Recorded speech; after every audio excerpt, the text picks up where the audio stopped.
Bismillah ar-Rahman ar-Rahim. Assalamu alaikum wa rahmatullahi ta'ala wa barakatuh. Toujours avec la théorie des ensembles, la cinquième partie. Nous étudions aujourd'hui la réunion. Soit A et B, deux parties d'un univers E. On définit la réunion de A et B notée A union B comme étant l'ensemble des éléments de E qui appartiennent à A ou à B. Il y a donc une relation entre la réunion de deux ensembles et l'opérateur logique OU. A union B, c'est en fait l'ensemble des X appartient à E, à l'univers, tel que X appartient à A ou X appartient à B. Pour montrer qu'un élément X appartient à une réunion, on doit utiliser cette formule, quel que soit X appartient à E, X appartient à union B si et seulement si X appartient à A ou X appartient à B. Voici quelques propriétés de la réunion. L'ensemble vide union A est égal à A union l'ensemble vide est égal à A. A union A est égal à A. A union B est égal à B union A. A union B entre parenthèses union C est égal à A union entre parenthèses A union C. A union E égale à E union A égale à E si E est le référentiel. A, c'est A est inclus dans A union B et B est inclus dans A. Alors, pardon, A est inclus dans A union B et B est inclus dans A union B et A est inclus dans B si et seulement si A union B est égal à B. Quel que soit A inclus dans E, l'ensemble vide union A est égal à A union l'ensemble vide est égal à A. Bon, cela résulte de cette formule. X appartient à la réunion A union l'ensemble vide si et seulement si X appartient à A ou X appartient à l'ensemble vide, d'après la définition. Et cette proposition elle est équivalente à X appartient à A, parce que, quelle que soit la proposition P ou le faux, elle est équivalente à P.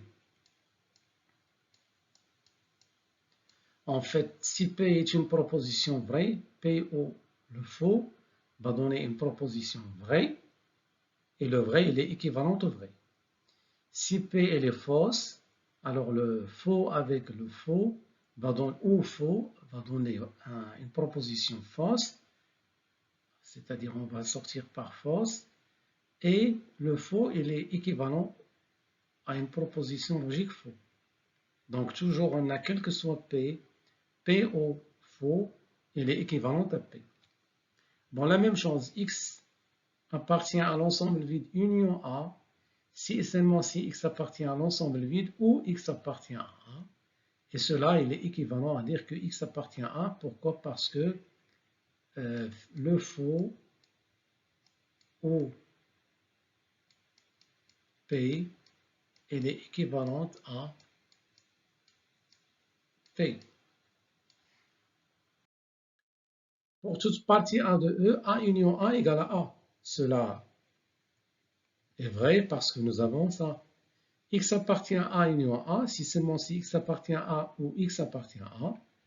Et cette proposition, elle est équivalente à X appartient à A. Pourquoi? Parce que toute proposition P, pour toute proposition P, nous avons P ou P, elle est équivalente à P.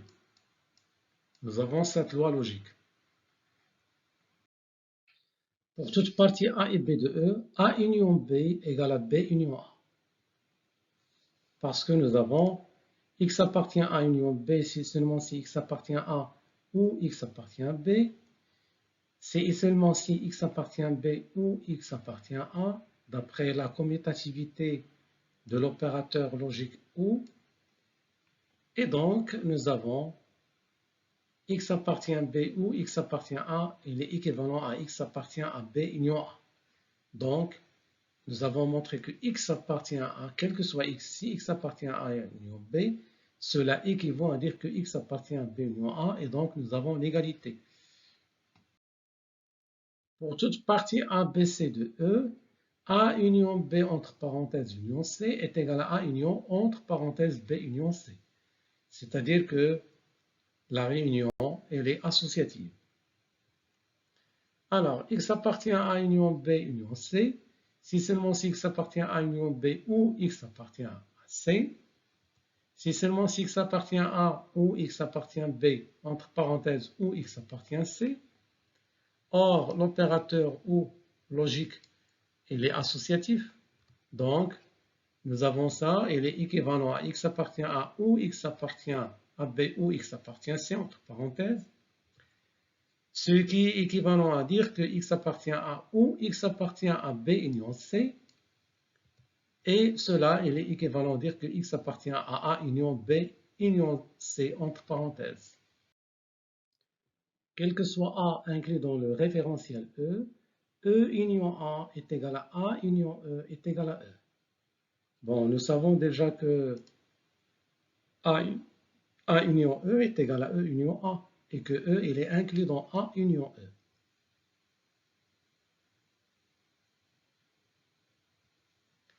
Alors, x appartient à A union E,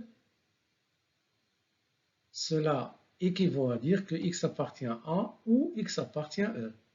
Mais comme x appartient à A, et comme A il est inclus dans E, alors on peut dire que cette proposition, elle entraîne que x implique que x appartient à E ou x appartient à E, et cette dernière, elle est équivalente à dire que x appartient à E. Donc, A union E est inclus dans E.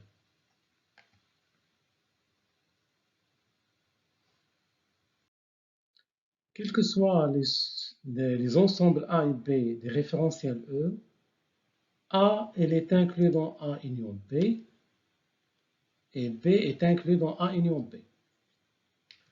Alors, x appartient à A, cela implique que x appartient à A ou x appartient à B.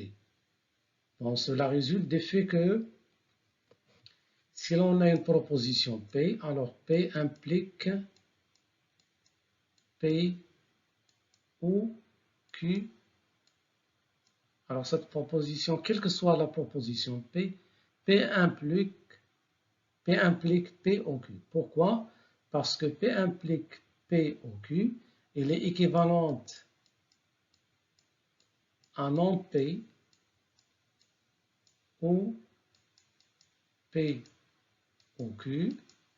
Elle est équivalente, d'après l'associativité de O, non P ou P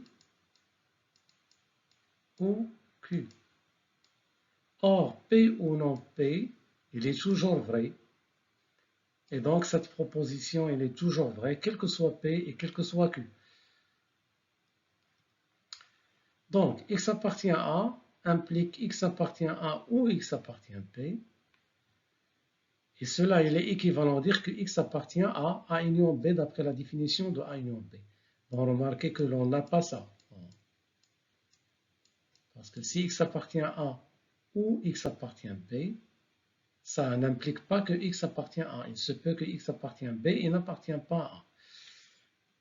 Bon, la même chose, x appartient à B, elle implique que x appartient à B ou x appartient à A, c'est-à-dire cela il est équivalent de que x appartient à B union A et B union A égale à A union B.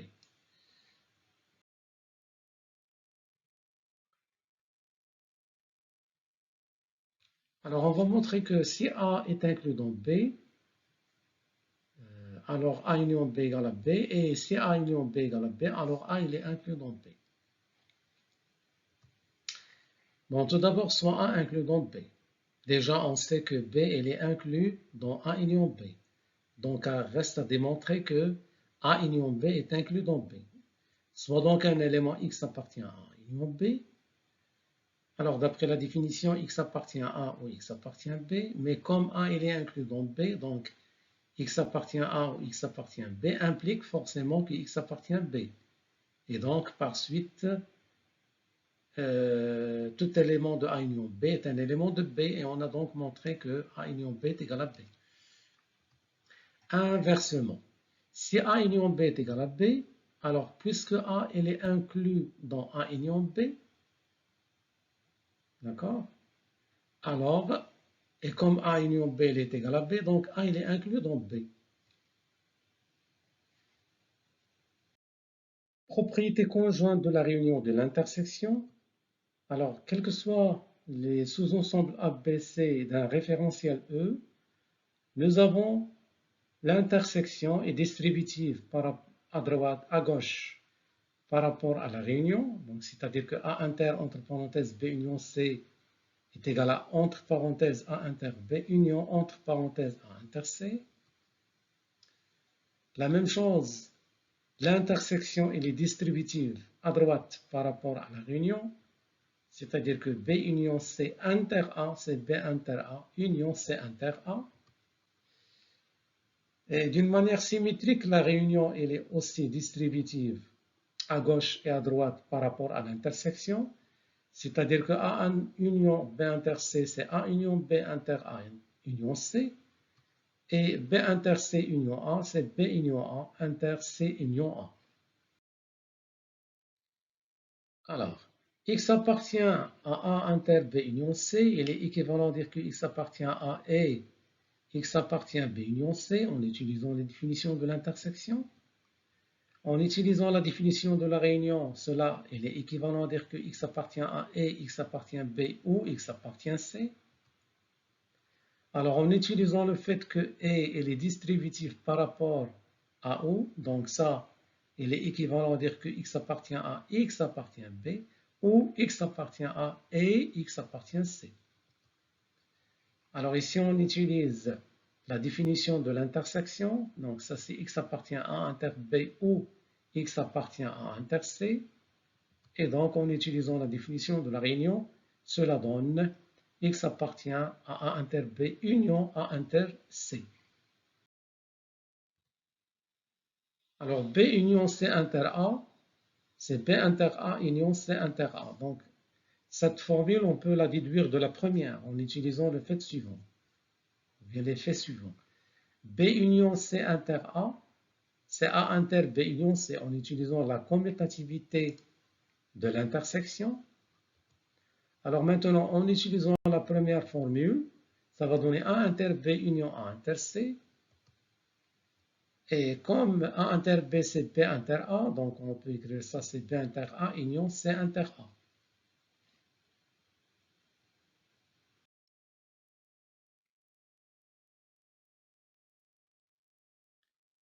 Alors maintenant, la distributivité à gauche de la réunion par rapport à l'intersection. X appartient à A union B inter C est équivalent à dire que X appartient à A ou X appartient à B inter C en utilisant la définition de la réunion. Après, en utilisant ici la définition de l'intersection, ça va donner X appartient à A ou X appartient à B et X appartient à C. Ce qui est équivalent à dire que X appartient à A ou X appartient à B et X appartient à A ou X appartient à C en utilisant la distributivité de la loi O par rapport à la loi E.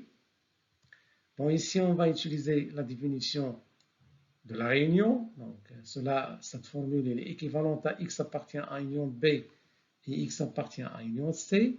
Et en utilisant la définition de l'intersection, ça va donner à la fin X appartient à A union B entre parenthèses inter entre parenthèses A union C. Pour démontrer que B inter C union A, c'est B union A inter C union A, on va utiliser ce qu'on a déjà. Donc, B inter C entre parenthèses union A, c'est A union B inter C d'après la commutativité de la réunion. Or, la réunion, elle est distributive à gauche de l'intersection, donc ça donne A union B inter A union C. Et nous savons que la réunion, elle est commutative, donc A union B c'est B union A, et A union C c'est C union A, c'est ce qui donne à la fin B union A inter C union A.